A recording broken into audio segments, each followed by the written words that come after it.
हमार राजू भाई और का गाना राजू यदु तरफ से छोटे श्याम कन्हैया हमार बेटी में राजू भैया बोली से गीत मांग होना चाहिए। फिर राजू भैया 500 निकाली और जो नहीं तो नहीं। चलो छोटे श्याम कन्हैया।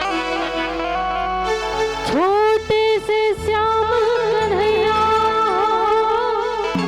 छोटे से श्याम कन्हैया, छोटे से श्याम कन्हैया, छोटे से श्याम कन्हैया। मुख मुरली बजाया, मुरली बजाया, छोटे से श्याम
आखिरी गीत करनी कि मैं फल पाऊं उसके बाद आप सबसे विदा।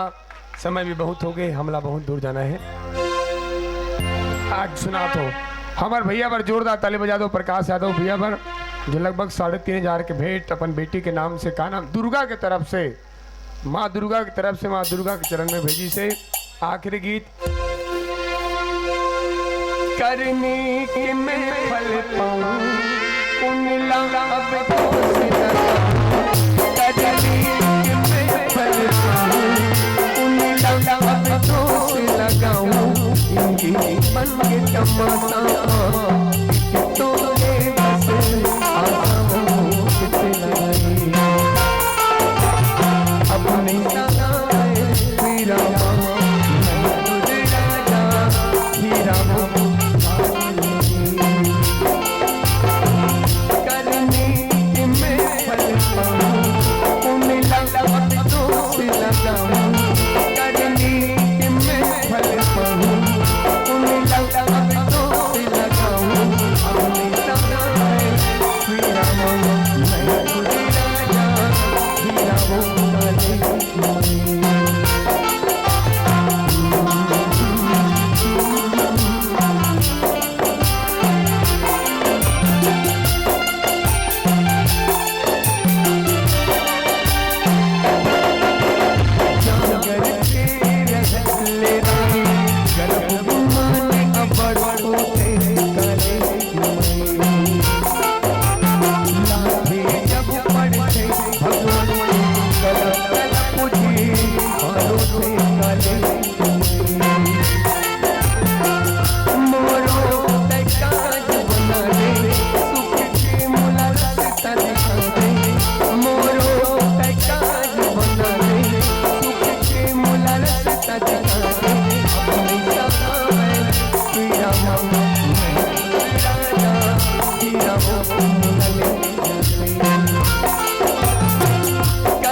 वो बहुत हो गए आखिरी गौरी गौरा और सब नाचना है भाई ए गुड्डू एकदम गणेश भगवान से दिखत गौ है एक नंबर नाच भाई नाच चल नाच नाच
से बोलो दुर्गा माता की, बजरंगबली हनुमंतलाल भगवान की, शीतला माता की, Nehru ward, Sanjay ward, Nayaganj ward की, जम्मू दान दाता की, समस्त सहयोगी भाई की, जम्मो हमर समिति ला जल्लैया की।